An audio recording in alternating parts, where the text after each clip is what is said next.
Les copains, bonjour à tous, bienvenue par ici. J'ai décidé de me changer parce que la météo n'est absolument pas en coopération avec nous aujourd'hui. À la base, j'avais un t-shirt gris et je me suis dit c'est hors de question avec cette météo désastreuse à l'extérieur de rester dans le gris. Donc j'ai décidé de mettre des belles couleurs. J'espère que vous allez bien, ça fait longtemps qu'on n'a pas discuté ensemble. Je me suis dit que j'allais me poser et qu'on allait un petit peu parler, comme vous avez pu le voir dans le titre, de Burnout créatif, et vous parler d'inspiration, vous parler de création, enfin bref, ce genre de sujet que j'aime bien. Je me suis fait un petit matcha ce matin, mais il faut savoir que je ne bois pas uniquement des matchas, et pourquoi pas commencer cette vidéo avec le top des différentes boissons que je bois venant d'une personne adulte qui n'aime pas le café.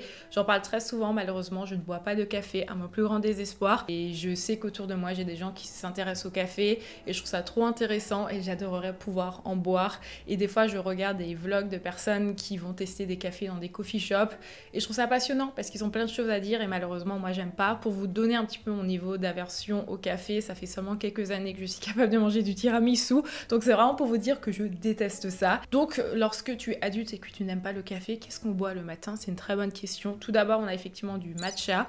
Lorsque vous savez bien le faire, écoutez, c'est relativement bon. Moi c'est une boisson que j'aime beaucoup. Est-ce que le côté un petit peu excitant fonctionne sur moi? Je ne sais pas. Je pense que j'ai une façon vraiment très étrange de réagir à tout ce qui va être caféine et excitant d'un point de vue général. Je dis ça, mais en vrai, à part du club maté et du matcha, je ne bois rien qui m'excite et je ne consomme pas de drogue, sachez-le. Je sais que c'est rare, mais je n'en consomme pas. Donc en tout cas, moi, dans mon prisme, j'ai pas la sensation que ça m'excite plus que ça ou que ça me donne vraiment un coup de boost. Ça peut m'arriver de boire du matcha en lisant un petit livre avant d'aller me coucher, j'ai aucune difficulté à m'endormir, sachez-le. Donc bref, matcha numéro 1. Ensuite, évidemment, les chocolats chauds. C'est vrai que c'est marrant parce que les chocolats chauds, je trouve que ce sont des boissons qui restent quand même assez enfantines.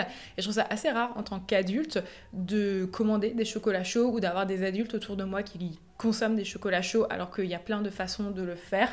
Vous pouvez effectivement avoir des chocolats chauds très classiques avec des très bons cacao, mais vous pouvez aussi faire des mélanges. Moi je sais que j'aime beaucoup boire du chocolat chaud avec du beurre de cacahuète dedans.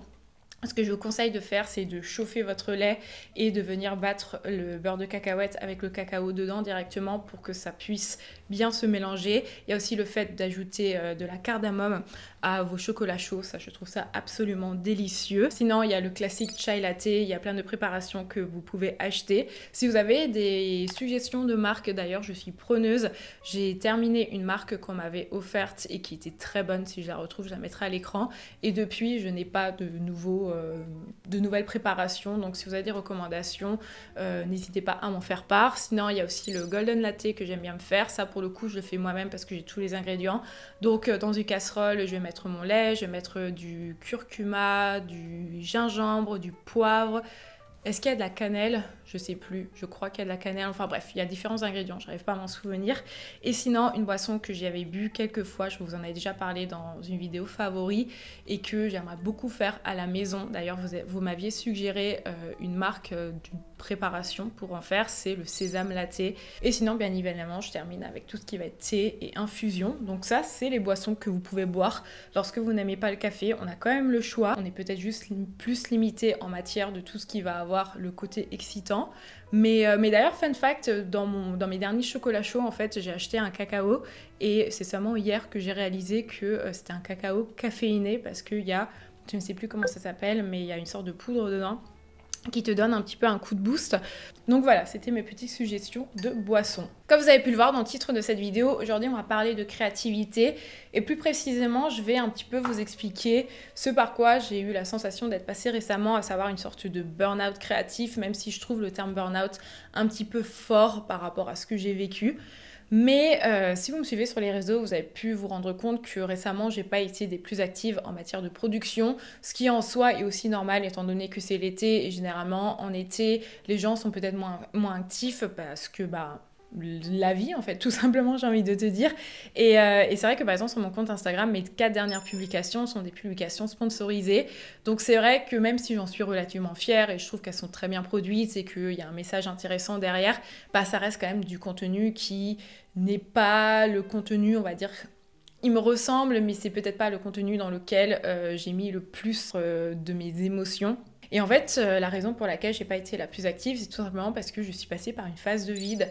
Je sais que ça m'arrive très souvent et c'est quelque chose qui arrive très souvent et c'est aussi pour ça que je fais cette vidéo parce que c'est important d'en parler et des fois ça fait du bien de tomber sur ce type de contenu en se disant bah tiens je suis pas seule et savoir en fait que ça repart. S'il y a bien une chose que j'ai apprise au cours des dernières années ou même depuis que je dessine depuis toujours, tu ne peux pas être une personne créative tout le temps. C'est absolument impossible. Il y a quand même quelque chose qui est intimement lié aussi à notre soi personnel. Et moi, en l'occurrence, lorsque je vais pas bien, je vais peut-être faire des créations qui sont moins intéressantes.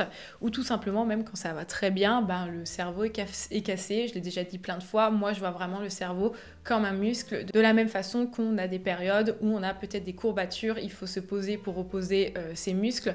Le cerveau, c'est pareil. Et moi, c'est ce qui m'est arrivé. Je pense que j'ai beaucoup créé. J'ai eu beaucoup notamment de prestations d'influence à faire en peu de temps et tout ça a fait que je suis arrivée à un stade où je me suis dit oh mon dieu, là je n'arrive absolument plus à créer et j'ai besoin de me poser et c'est ce que j'ai fait en fait pendant quasiment 2 semaines et ça m'a fait beaucoup de bien. Je voulais en parler avec vous.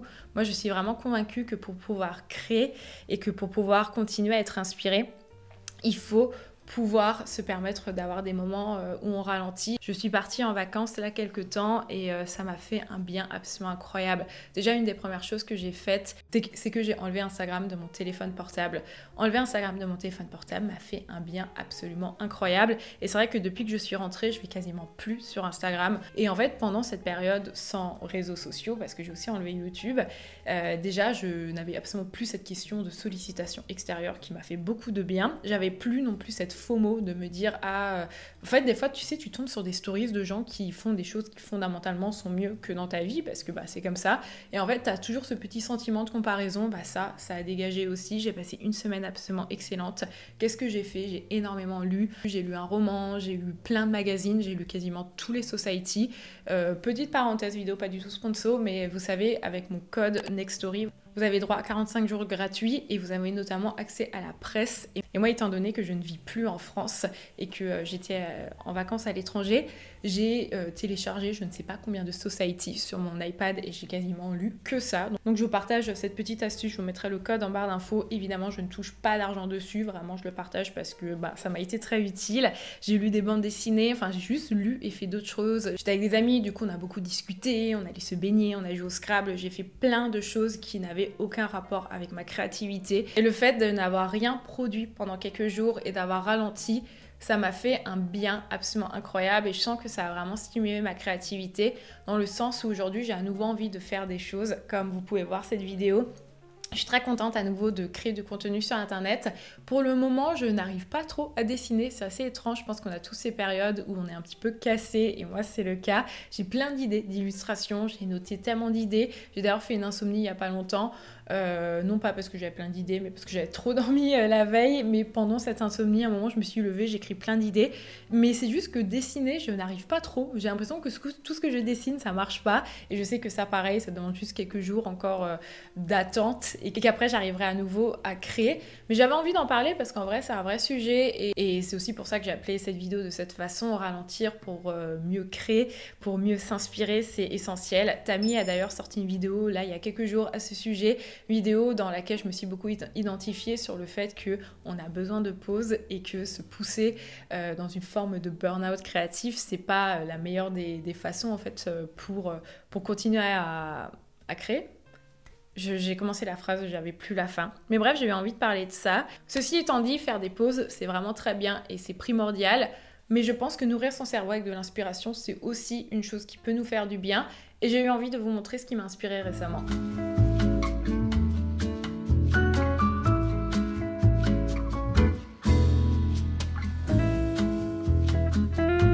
Lorsque je ralentis en matière de créativité et que j'ai quand même envie de m'inspirer sans être trop stimulée par énormément d'informations, comme ça peut être le cas sur les réseaux sociaux, je peux vous donner un excellent conseil qui est tout simplement de revenir à vos ressources graphiques que vous avez chez vous. Récemment, on m'a envoyé très gentiment ce joli magazine dont j'adore la mise en page ainsi que les différentes thématiques. Je voulais le partager pour donner de la visibilité à ce projet. Très souvent, je vais aller récupérer des cartes, je vais aller récupérer des brochures. Et là, par exemple, cette semaine à la bibliothèque, j'ai récupéré cette brochure et cette carte. Je trouve que c'est un excellent moyen d'avoir un petit peu de ressources gratuites chez soi sans non plus avoir des ressources qui sont compliquées à transporter, j'ai envie de te dire. Moi je sais que j'ai une petite boîte avec beaucoup de tout ça et ça rentre dans une pochette, ce qui signifie qu'à mon prochain déménagement je pourrais très facilement les emmener.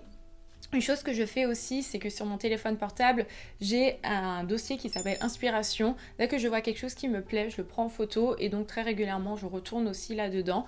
Ça, c'est une astuce que je vous recommande vraiment de mettre en place parce que trop souvent, on prend plein de photos, on fait des screens et on ne va jamais les regarder à nouveau.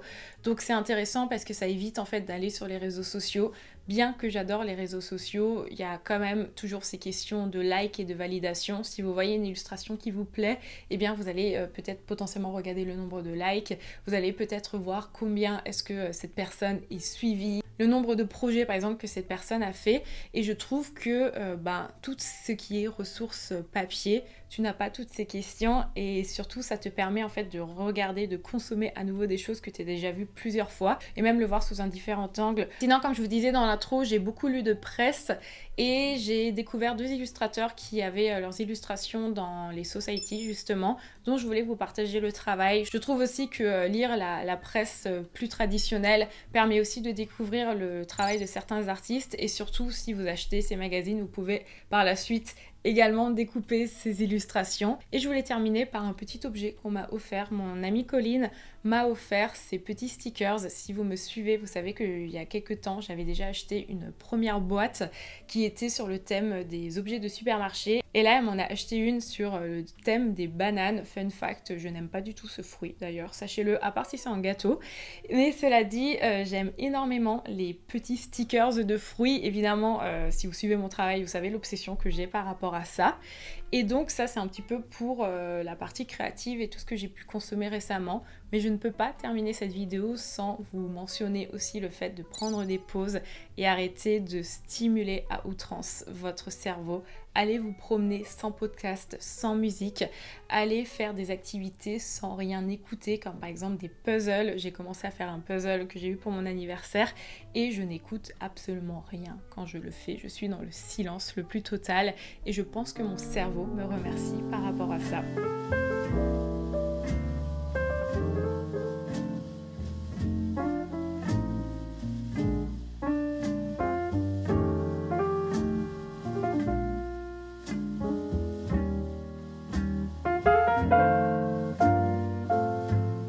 Sur ces belles paroles, je termine cette vidéo dans le vent et en plein soleil pour déjà vous remercier de m'avoir écouté et aussi pour vous dire de ne pas hésiter parfois à prendre du temps pour vous. Là, c'est ce que j'ai fait cet après-midi. J'ai pris mon vélo et je suis un petit peu en train de me promener dans Berlin. Et c'est le dernier stop ici qui est Tempelhof. Dernier stop où je vais vous remercier. Il y a beaucoup trop de soleil, désolée, c'est la pire outro. Mais en tout cas, je vous remercie de m'avoir écouté. J'espère que cette vidéo vous aura plu. N'hésitez pas à me laisser en commentaire des astuces que vous faites lorsque vous voulez ralentir et reprendre l'inspiration. Je vous dis à très bientôt pour une nouvelle vidéo. Si cette vidéo vous a plu, bien évidemment, vous pouvez laisser un j'aime. Et on se voit très vite. Tchuss!